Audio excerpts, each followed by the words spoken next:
So I just got notification that we are live and we are ready to go for day, I think this is 9. Is it time for minor factual error check already? So day 9, you know who I am. I'm Miss Hitch, TJ, Alexandria, Virginia. I hope all of you are doing well right now, given the circumstances, the best you possibly can. I worried about all my friends over the weekend. There's so many of you. Please stay safe, social distance, and take time out for you. So today we're going to be taking a look at 1.2 and 1.3. We've done a lot of groundwork with 1.2, so we'll be focusing a little bit more on 1.3. Our goal here is to analyze arguments of Brutus and Madison so that you can explain how different models of democracy can be found in the American government system. And you'll know that you've got it when you can successfully write a thesis statement. So yes, like the big news is that we're going to start talking about the argumentation FRQ today.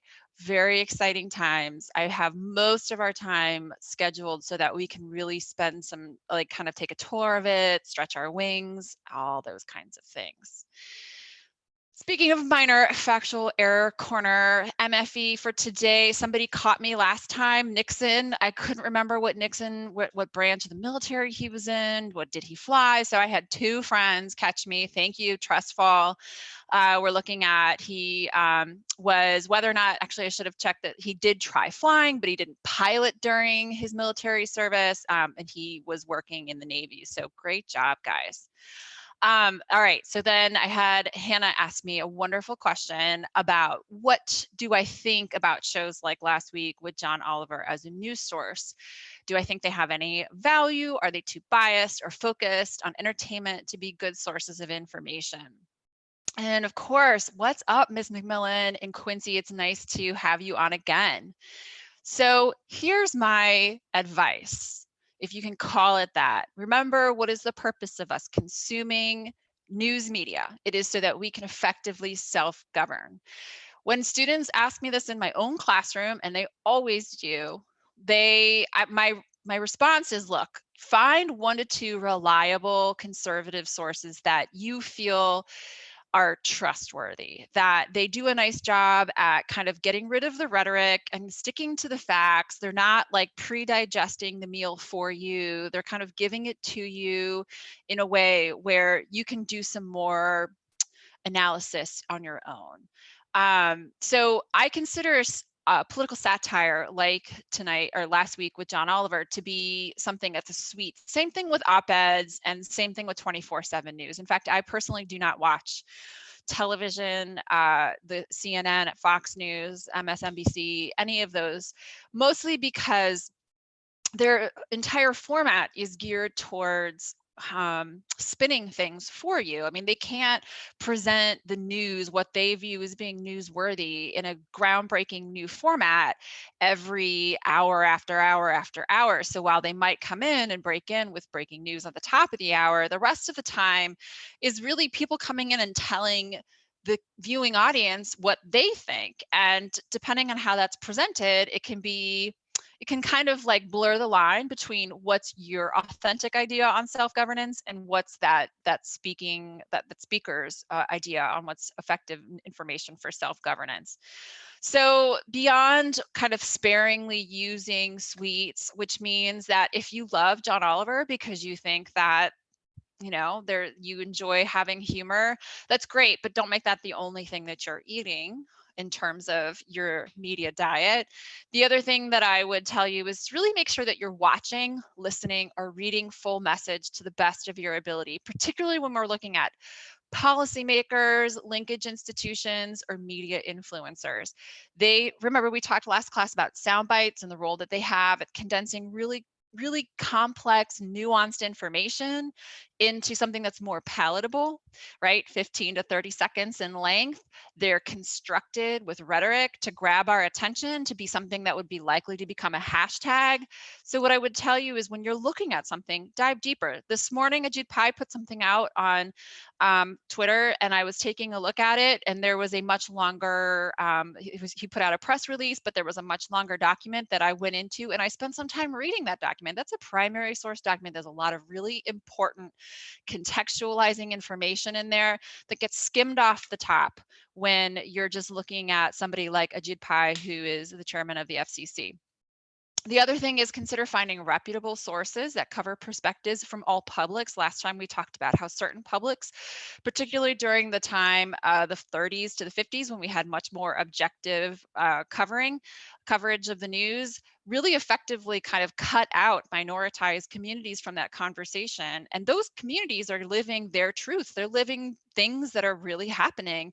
So we want to make sure that if you're getting a perspective, that you're allowing yourself to be exposed to the interpretations of the truth that come from every community, not just the majority.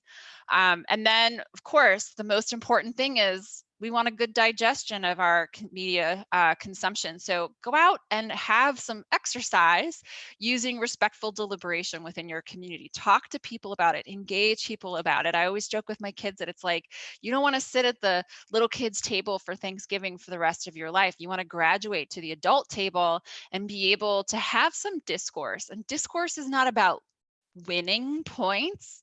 It's about listening and evaluating your own for the purpose of self-governance. So that's, Hannah, that's my, that would be my suggestion to you. I hope that was helpful. I'm gonna ask me, do motor voter laws increase someone's likelihood of voting? It's a fantastic question. And so it's a question that on its surface looks like it's very easy to answer. And I'll take a stab at it, and then I'll tell you why I think it might be it warrants a little more investigation. So first of all, we can go back and find documents like things from the Congressional Research Service, which is a bureaucracy of Congress that is there for investigative meaning. Like they pull together, they are asked by members of Congress to research things and to write reports to educate Congress and their staffers. So CRS published a report that between 1992 and 2012, voter registration increased 7%. So if we look at that on the surface, we're like, okay, cool. Like it seems like that's the answer. But I want to remind you that when we're looking for answers like this, right, we see a correlation between the motor voter passage and an increase in voter registration. That doesn't necessarily mean that there's causation.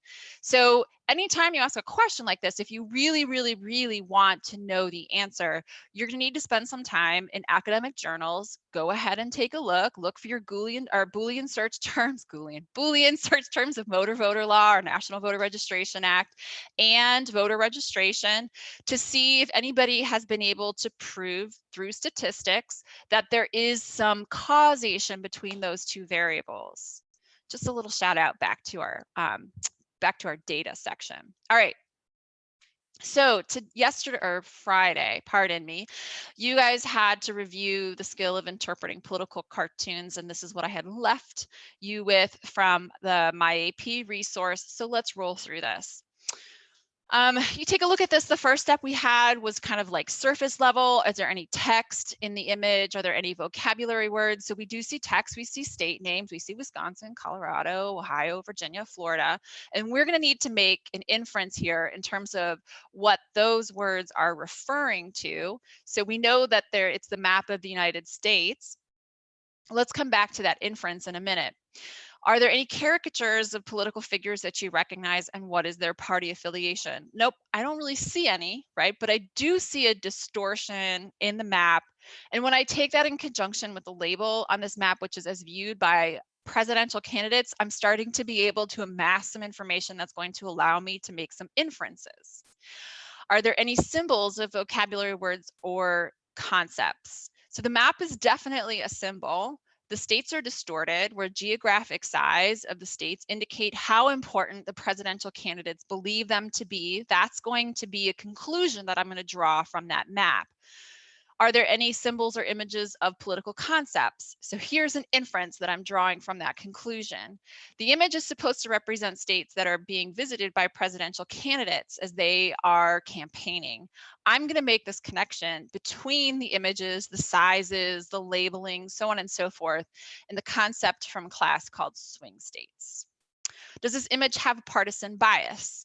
I don't really see too much, if any at all, because there's no outright discussion of party. There's no symbology of Republicans or Democrats. That's not color coded, none of those things. What is the intended emotional or intellectual reaction the artist is trying to elicit from me, the viewer? So the immediate thing that I think of here is that it's cool if you're from Ohio or Virginia or Florida or Wisconsin or Colorado. Those guys and gals are going to receive a larger share of the visiting rights of, or the visitations of all of those presidential candidates. So those citizens, in all of their interests, they are going to receive far more attention, right? States that are identified or named or shaded in gray, that are not identified by name or shaded in gray, receive less attention from presidential candidates, meaning that those citizens were going to receive less discussion of issues that are concerning to them in rallies and candidate visits. And it also may mean that they get less attention in candidate platforms. So, you know, what this kind of like, if we are going to sum this up, citizens, male, female, you know, transsexual, whatever they might be, are going to be receiving much more attention, much more interest, whether they're Black or white or, you know, Catholic or Christian or Jewish or agnostic or whatever demographic shade or shape you can possibly think of, but really only in those states. And that may not necessarily be representative of the entire population's interests across the country. Because remember, when we think of interests, we think of demographics, but then there's also additional layers to someone's identity other than their sex, their gender, their you know, income level, their education, so on and so forth. So the final thing here is summarizing the point. The artist's point is that there's less discussion of the interests of states that are not swing states during general election campaigns. This implies that there's less representation of the diversity of interests for the various publics that are out there, and there are hundreds of them. So let's connect this to previous knowledge. If we're thinking about this, right, what is the purpose of government? The first thing that I want to establish here is this concept of good governance. And I love this because this is actually, if you go back and you read information from the 1600s, from the 1500s, from the 1700s, they use this term, good governance, and it feels so kitschy, it feels so random. Like, why would they say good? You and I use good in a way that almost makes it feel like, you know, it's kind of like a general term. We use it to kind of like fill space when we don't really want to elaborate. Good to us could mean anything. It could mean it's the best thing ever, it's satisfactory, I don't really want to talk about it, so on and so forth. But back in this time period in the 16 and 1700s, when we're really thinking critically about the purpose of government, good meant connected to the moral pursuits and interests of most people. Like, we're actually getting into this issue of morality. Now, before you say, well, what does that have to do with this? I want you to remember that at this time period, religion and government are very much so intertwined, particularly in England. They're connected through the government, and so this idea of the king ruling on behalf of people was very much so connected to what people, the citizens of Great Britain, of England, so on and so forth, felt like their God had intended for them, that they were, it was supposed to be a manifestation of governing for the best of the community. So this, if we think about it in this term, it's the opposite of tyranny. And tyranny is another one of those things where I think when we think of tyrants, we think of single individuals in history who have done things that are against kind of the good of the people, right? The ability of the people being able to pursue interests and needs as, you know, manifested by their morality. So if we take a look at, first, we need to kind of think of, well, is that really just it? Is it just one person? Can we only use tyrant, the term tyranny, to describe, you know, one person ruling? So let's roll it back a minute. The first question we should ask is who's allowed to participate in government? And you know that you live in a form of a democracy. We call it a Republican democracy, a republic, so on and so forth, in which we're not engaging in direct democracy. That would be impossible to have 330 million people showing up to vote on what to do about coronavirus all at the same time. You would leave a lot of people, out of the fold for so many reasons that I just can't even begin to enumerate.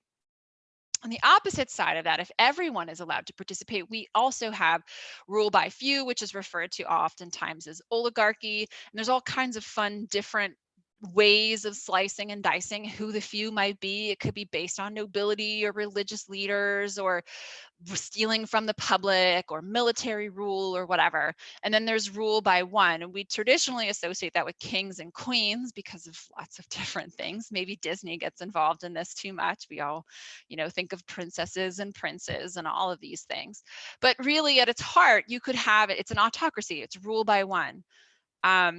So if we go back and we take a look at what political philosophers thought about who's participating in government and to what ends are they there for, there's two kind of schisms here. The first one is for the moral good, the public interest. And that's, again, getting back to last class, it's not what we all want, because sometimes what we want is not congruent with what we really truly need. And when I say we, I want you to remember that we includes everyone in that community, whatever that community might be. So the public interest here is supposed to be tied back to the community's best interests, their needs, not their wants. And when we're doing that, we are pursuing government exactly how kind of our ancient philosophers envisioned, right? We think of Plato and Aristotle and other, deep thinkers on what form of government is best. The converse of that is when these individuals, whether it be someone who's in an autocracy or a democracy, is going to pursue self-interest. That, while we say the term tyrant, can also be used to describe an oligarchy can be tyrannical, and so can a democracy, because they're all pursuing self-interest, and self-interest are oftentimes completely incongruent with what the public truly needs, their best interest at heart, the public good as defined by the things that we referred to before. So I really want you to do, if we're kind of using that as our quick and dirty kind of playing field, the founding fathers, when they sat down to figure out what to do, how to start a government from ground one, and the day that we started a government from ground one is actually July 5th, 1776. Think about that for a second. July 5th, 1776. When people woke up on July 5th, 1776, in any of the 13 former British colonies, where did they exist? I love asking that question to my students. Sometimes they're like, oh, they lived in whatever state they lived in, right? I mean, that makes sense. Actually, many of them lived in a theoretical state of nature, unless the states, the now states, did something very important. And I'm going to talk to you a little bit about Virginia because I live in Virginia, so sorry. In the state of Virginia, the Commonwealth, pardon me, the decision was made that a new government needed to be founded. It was kind of like spread out, kind of as we're penning the Declaration of Independence, that, hey, get your ducks in a row. We're going to be living in anarchy because we're going to terminate our relationship with the British government.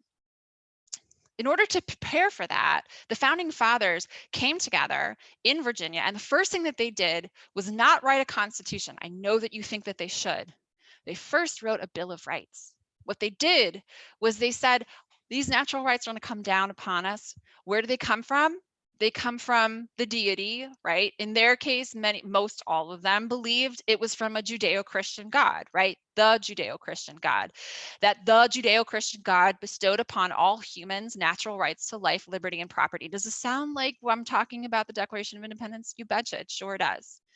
So when all of these things are given to us, we have to, in order to be able to have a predictable life in which we can thrive, we have to forfeit some of these natural rights to self-preservation. And we're going to do that by engaging in a government. This is that social contract theory. Well, the first thing that we wanted to do was we wanted to preserve natural rights that we never were intending to separate ourselves from. And that's what the Bill of Rights was there to do. So the Virginia Bill of Rights, as well as every other state's Bill of Rights, was the first action taken by most of the states because they wanted to protect, they wanted to kind of put up a barrier from government intrusion on basic core rights. Those basic core rights, we find most of them from, the English Petition of Law, the Magna Carta, and the English Bill of Rights. We're borrowing from them. And then they proceeded to create governments. So that is the first action taken, or one of the first actions taken, but that's not the action taken by the national government, because this is going to come along and happen some 11 years later. So we already have established, these ideas that we're carving out rights for the individual, separate from the state governments. That happens around the mid 1770s. And in 1787, we're going to have a conversation about radically restructuring this relationship. So the first, we're going to go through this in 4 acts of how the Founding Fathers sought to restrain tyranny. The first one is they're going to mix our sources of power, featuring something called consent to the governed. And consent to the governed is actually a pretty simple thing that you and I engage in. Well, hopefully you're going to engage in it. And that is, we are symbolically consenting to be governed every time we go to vote, because we live in a representative government. When we are casting a ballot for someone that we choose to represent us, we are consenting to a continuation of that state system to continue to operate. So we take a look at, and we're looking at this from kind of like square one. Of course, this, like so much of our government was influenced by what was happening in Great Britain after the Glorious Revolution. And I could talk to you forever about that, because is it the most important thing in the world? No, but is it really important to creating the American system of government? Of course it is. So the first thing that we look here is we see that the Glorious Revolution, the king is going to be taken down from his perch of being at the top of the hierarchy, and he is going to rule in tandem with Parliament. They actually refer to themselves as the crown and Parliament. And it's a very important distinction, because now the king is not the king is not sovereign. All 3 branches are sovereign together, and they are representative of the various forms of who governs. So the House of Commons was like representative of democracy, because it was through elections that people selected the people to rule on to represent on their behalf. Then you have the House of Lords. This is the oligarchy. These are the landed nobility who are coming through, and they're governing on behalf of the landowners. And then you have the king. So all of these are in conjunction, and they're ruling side by side. Now, if you are thinking about the Declaration of Independence, this is a large part of the reason why the colonists were angry enough to terminate our relationship with Great Britain, was because of this structural change. We had signed contracts with the king when we decided to, when we petitioned to be able to have land grants in the New World. And now having Parliament move in there is going to change that relationship. And I'll talk more about it next class. Okay, so where does our form of government come from? I hope you're thinking along with me. We are going to borrow the idea of a democratically based legislature from the House of Commons, and we'll create our House of Representatives, Article 1, Section 2. We are going to borrow the idea of an oligarchy with the representation of the landed nobility. We have a restriction against having titles of nobility in Article 1, Section 10 or 9. I can't remember which one it is, minor factual error. We're going to borrow that, and we're going to put it in place with the Senate until the passage of the 17th Amendment. And then we have a monarchy. Now, instead of having inherited positions and titles, we are going to combo together components of a democracy and oligarchy to find our monarch. And again, we'll talk more about this later. Our next act, separated delegated powers. So we have, and you'll see this a lot in Madison's writings, a compound republic. The best way to think about that is a federal republic. We use the term federal today to describe that. He's using compound because they had already used federal to refer to the national government under the Articles of Confederation. So that's like super confusing. All you need to remember is that when they say compound republic, you should read the words federalism. All right, and it's not just federalism, but it's also this idea that we are delegating reserved powers. Delegating means passing off, right? We're handing them over to somebody else to exercise. But the most important thing to remember is that they originate in our hands. Why? Because they come from the Judeo-Christian God, all right, Judeo-Christian God. So where do we go with this, right? The next thing that we see is that we're going to break those powers up. We're going to bundle them differently. We're going to say to the national government that we want the national government to take a look at land acquisition, take a look at issues having to do with citizenship, and most importantly, coordinating our economic and defensive issues. That will be given to the national government. Everything else we refer to as policing power. So we're talking about morality, we're talking about education, health, and safety. Those are given to the states, and the states exercise those within their geographic boundary.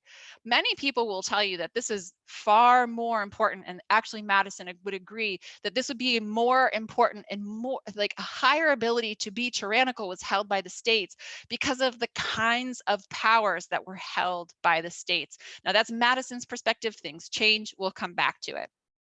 So not only do we do that, but once we get to that national level, we see that we are going to separate those powers out so that Congress is going to legislate, the president will execute those laws, and the independent judiciary will interpret them. Those are all very important radical departures from the British system. The British system is what we call parliamentary, where there was no independent executive, and there really there was a lack of independence in the judiciary, like we see today here in America. It's a very different relationship. Act 3 is checks and balances. So these are, you kind of have to take the interests of these various different branches and turn them on each other. Now, this is kind of a list of formal and informal. Remember, formal is always going to tell us we're talking about constitutional. Informal means things that develop over time.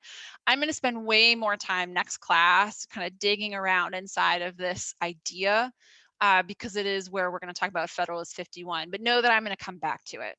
And the final component here is federalism. This is what we're going to talk about in 2 classes, being that that is a huge component of this unit. So we'll come back.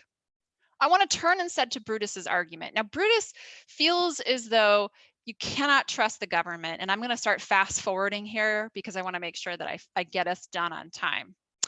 We'll spend a little bit more time on Brutus, but what you need to know about Brutus is Brutus wanted us to slow down.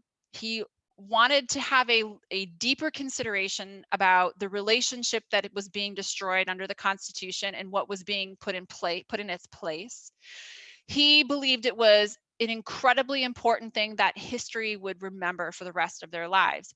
He is going to reference back to Montesquieu. We're going to talk about Montesquieu next class as well. And he felt as though very strongly that this was too big of a government, that we're putting, all of these disparate cultures. And remember, like the America at this time, they referred to themselves more often as the United States and almost never as America because they were so culturally different. So he's very concerned about a consolidation of power in a large government. He says, this is eerily familiar. It reminds me of, oh yeah, that's right, Crown and Parliament, right? They have these power to tax, and power to tax is a power to destroy.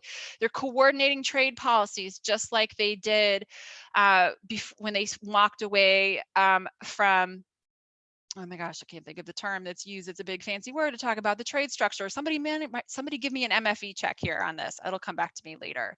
The ability to fund a national government, to find a single strong executive, all of these things feel oddly like the system of government that was found in the constitutional monarchy of Britain. And he really was concerned.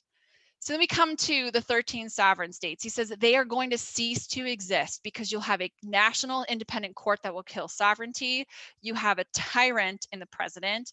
It's elitist in structure and will remove the ability of communities to be able to advocate on their own behalf. And so he gets into these like big, long textual statements, really digs into it. And I promise, I will dig around more in this next class. what he really wants us to look to is kind of thinking more along the lines of participatory, where it's more effective or more capable of having participatory democracy in smaller states. So this issue, and of course there's no Bill of Rights. I mean, like we should definitely stop there. There's no national Bill of Rights. So Madison is going to come back. And remember, we've talked about Federalist 10. So he establishes that humans are trifling. We love our factions. They're self-interested. They're a consequence of our natural rights, that factions destroy liberty, that we could control them or destroy them, but that destroys liberty too. He says that he defines what he means by factions. Here is getting into the idea of removing its causes or controlling its effects. He says the best way to minimize tyranny is through a federal republic and not through these teeny tiny little states that that Brutus keeps waxing philosophic about, that he's getting all kind of clumped about. So he wants to enlarge this, and by enlarging the size of the populace, remember, he is diluting the power of tyrannical majorities in small communities, because he's forcing them to compete in ever increasingly larger arenas for their policy interests. And it also allows people who are in the minority in one community to band together with maybe a majority in a different community that they agree with, to be able to kind of bring their forces together. So these become super important components in that 4-act restriction on the ability for tyranny. Now, I know that you're probably sitting there going, this doesn't really specifically answer any of Brutus's arguments, and you're right. That's why there's 73 of these. So we'll talk more about these as we get going. So let's talk about the argumentation FRQ. Okay. So for a minute here, I want to break away and talk to you a little bit about this by sharing with you my screen capture here. So this is the same thing that you saw. And what I want to point out to you here is that this is going to break away. This new rubric that College Board passed out to everyone on Friday is going to break away from the one that you have been kind of counseled and trained by your teachers. The biggest change here is that we have this addition of another reasoning point, and also, of course, I should of course point out that we got rid of the D point, right?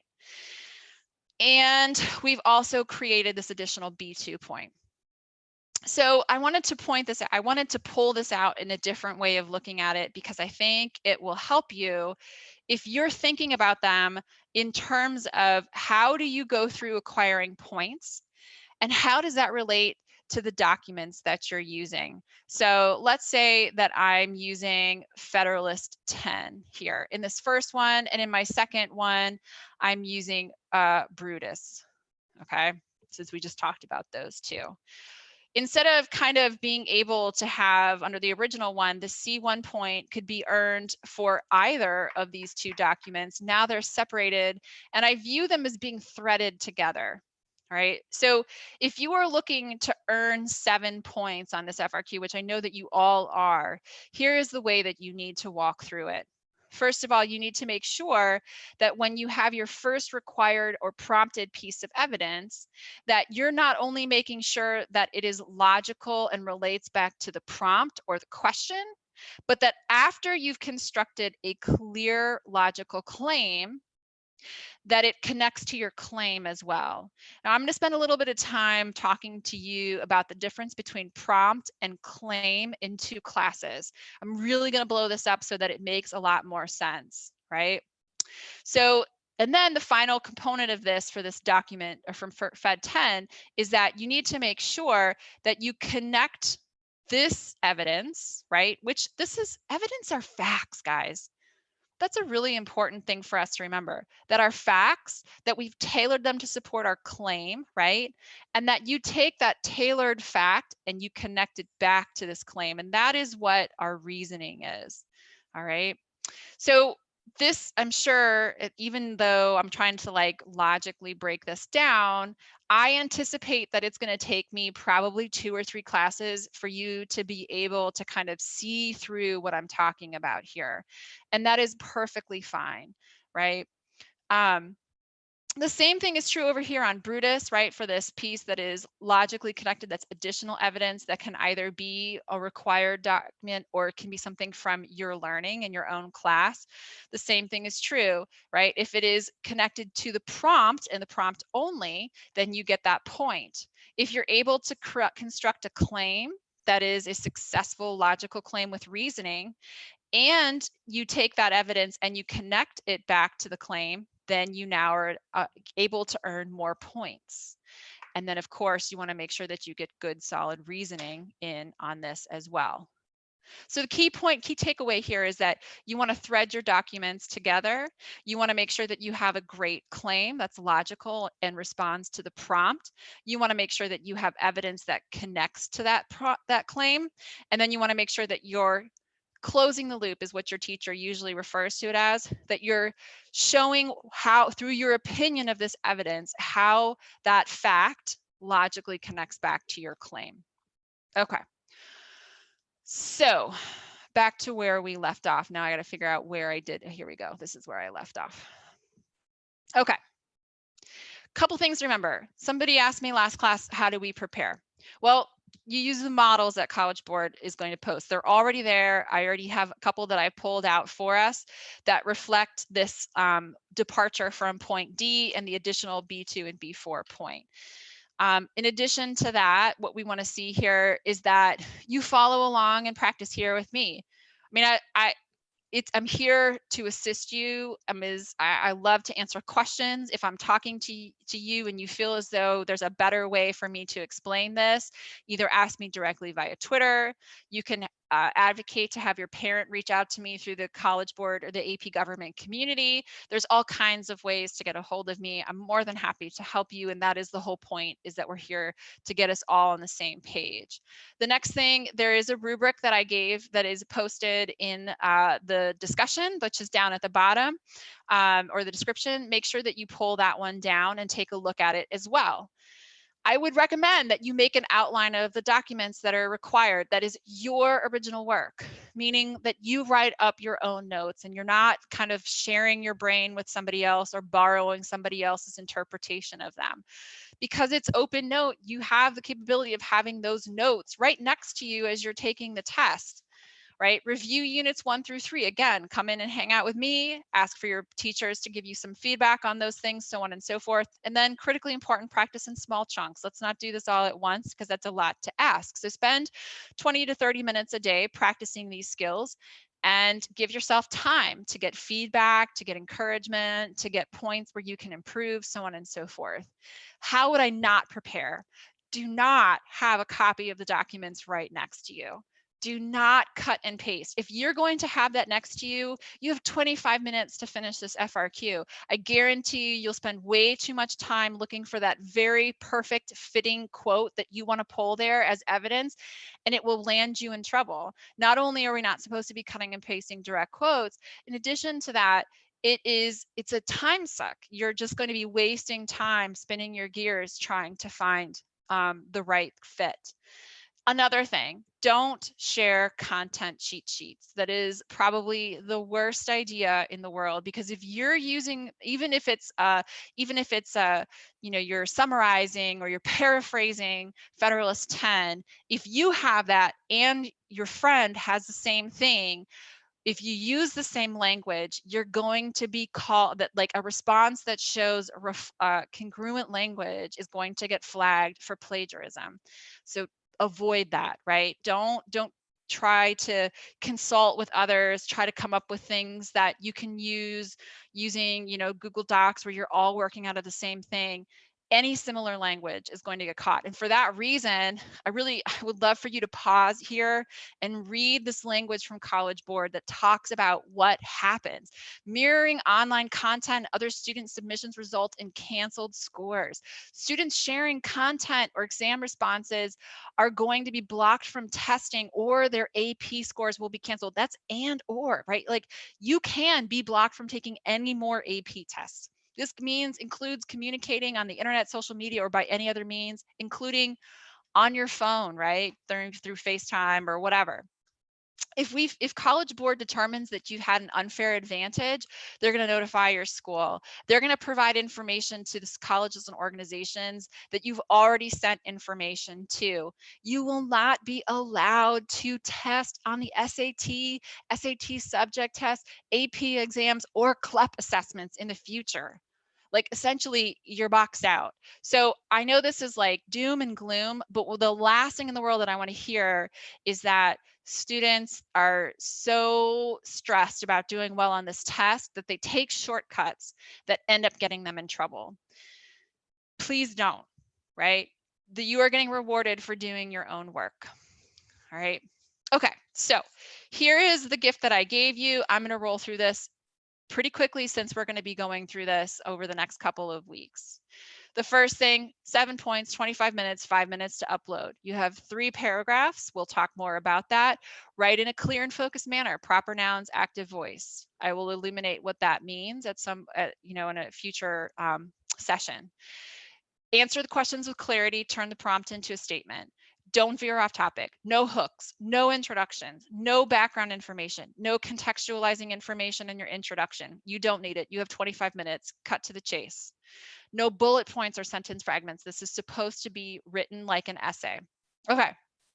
So I know you're like, but I feel like I'm ignoring really important writing skills that I've learned in class. We're always supposed to have contextualizing information. I know. Yes. And I will tell you that there are standards that I have for my kids when they are in person writing essays versus on a timed response. This is a skill assessment. And in order to have a skill assessment work, you have to have some artificial time limit that is there to capture as a snapshot in time to what extent you've acquired that skill. You know what your teachers had in college that feels a lot like this? Blue book assessments. And as somebody who just finished my master's in political science, I can tell you that I took assessments like this as a master's student. They are going to ask you, they say, look, you only have a certain amount of time, say what you can. They are looking to see if you can construct a logical argument, if you can interpret resources, if you can apply content, and they have to do it in a snapshot. So is this perfect, beautiful writing that I would turn in as a PhD student? No, this is writing that is constructed to be completed within the timed assessment to see if you can do these things at a baseline. And that is something that you would see in a poli-sci 100 level class all the way up to a master's 500 or 600 level course. Okay. All right. So our thesis point, number one, we want to have this be our single paragraph, right? Pay attention to the prompt. You want to make sure that you are answering, and I have it broken down into 5 components. Now I know that we've dropped point D, but I'm still going to advise you to consider putting the counterpoint into your argument. Why? It makes a better, it helps you find the answer quicker and easier, believe it or not. And I'm going to show you how over the next couple of classes. So kind of my structure is always preview the counterpoint, give reasoning, repeat the prompt, take a position, and explain how or why. All right, that is pretty much it. We get to B1 and B2, and I'm going to skip those. I'm going to skip B3 and B4 because we're going to come back on Wednesday and talk about them. I'm going to skip C1 because we're going to talk about that on Friday. How do you format your answer? Paragraph 1, thesis. Paragraph 2, your evidence from document 1, which is point B1 and B3, and your commentary, which is C1. And then you have another paragraph, B2, B4, and C2. If you're still like, I'm not following, we've got time this week, okay? Let's practice. At this point, I want you to pause your screen so that you can read the prompt, and I'm going to move forward. Okay.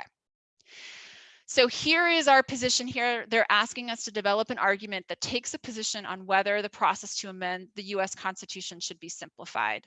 They're giving us 3 pieces of evidence. We need to choose one, and that is it. Now, one thing I notice is that there's no language in here that's a stop sign. I call stop sign things like original Constitution, what do the founding fathers intend, so on and so forth. They talk about the framers, but it's not here where it says develop an argument. So that means that I can talk about this in 1789, but contemporary terms as well.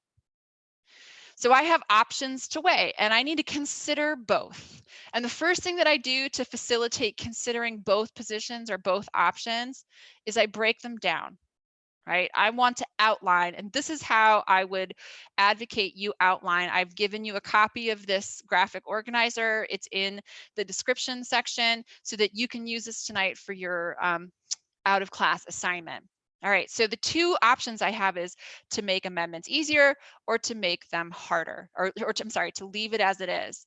So those are repeating the prompt, right? That's the position I'm taking. And now I'm going to break that down and start thinking about reasoning for both, and then come up with like a quick and dirty outline of evidence. Now, if you're like, there's no way that this was done in 10 minutes, I can tell you you're right. It was done in 7. Now, that again is going to take practice. If you are not there, you are going to have so many prompts that I'm going to make available to you that are going to mirror this, that all I'm asking you to do is to, as you become more familiar with the documents, that you maybe shave a minute off each time on that. And the nice thing is if you're weighing this all out, what you're doing is you're making it a lot easier for you to turn it into an actual essay, because so much of the sentence is already there.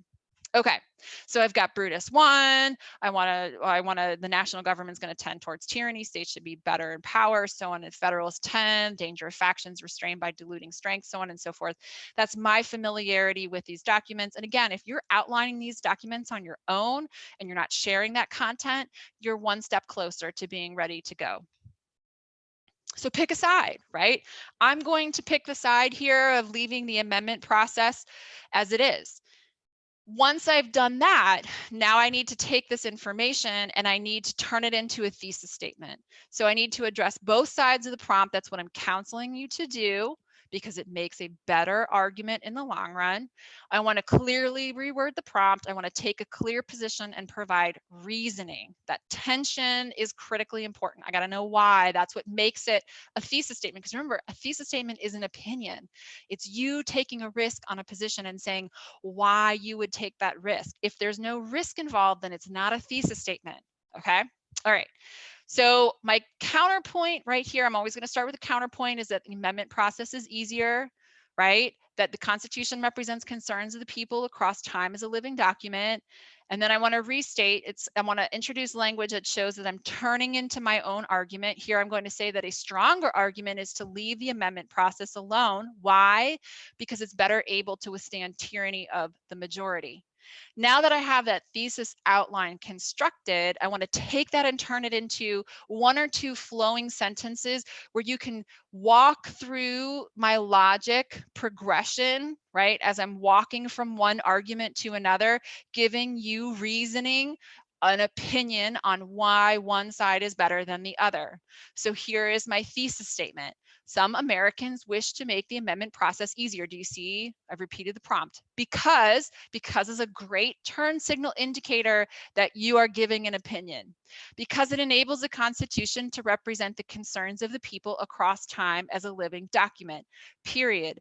That is my counter argument. Now I need to make it clear that that's not the side that I'm going to prove. So I say, however, turn signal, I'm changing directions. It is wiser. Wiser is a really important word. It's showing that I prefer this argument over the other. It is wiser to leave the amendment process alone because the present requirements to amend the Constitution make our democracy better able to withstand tyranny of the majority, period. I've given you my position. I've given you reasoning. Now, of course, what you're thinking is prove it to me. And that's when I need to turn into evidence and I need to turn into commentary. Let's do a quick check for understanding on the content that we just flew through. Whew. Brutus, an example of an anti-federalist because, read it, believed a centralized government posed a major threat to individual rights, argued that a national military force was needed to deal with insurrections, argued that laws passed by the national government were supreme, believed compromise. Of course, it's A. I know you got it, right? Of course. All right, so what about B? In Federalist 10, James Madison argued that the new Constitution would help control factions by doing which of the following? make it harder for the factions to dominate in A. B, limits on freedom of expression. C, gave political parties in the government limited their influence. D, use of the Electoral College and indirect election. Did you think about it? Did you get the answer? Of course you did. It was A again. Yay, right? That idea of a big republic. Okay, we flew through today. Lots of content. Tomorrow, I will slow down and we'll really kind of stretch out inside of these skills a little bit more. I'm going to wait on the B and C points until later in this week because you have the information, but I really want to give full time to developing our thesis since it's so important. Since if you don't have a thesis, the only points that you can get are B1 and B2. Why? Because as long as they connect back to the prompt, then you can earn them. But if you don't get that thesis, if you don't have a claim, you can't get B3 and B4 because the evidence has to connect to your claim.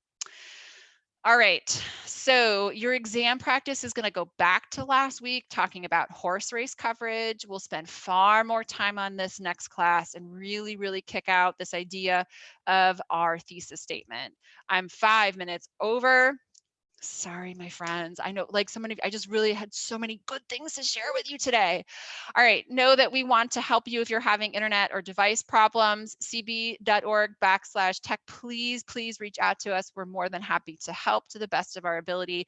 And guess what? That brings us to an end. Thank you so much for watching. I hope that you're able to go back and like re-listen to stuff if it's still sticking. And if I still haven't done a good job, I'll catch you next time. We will see you guys later.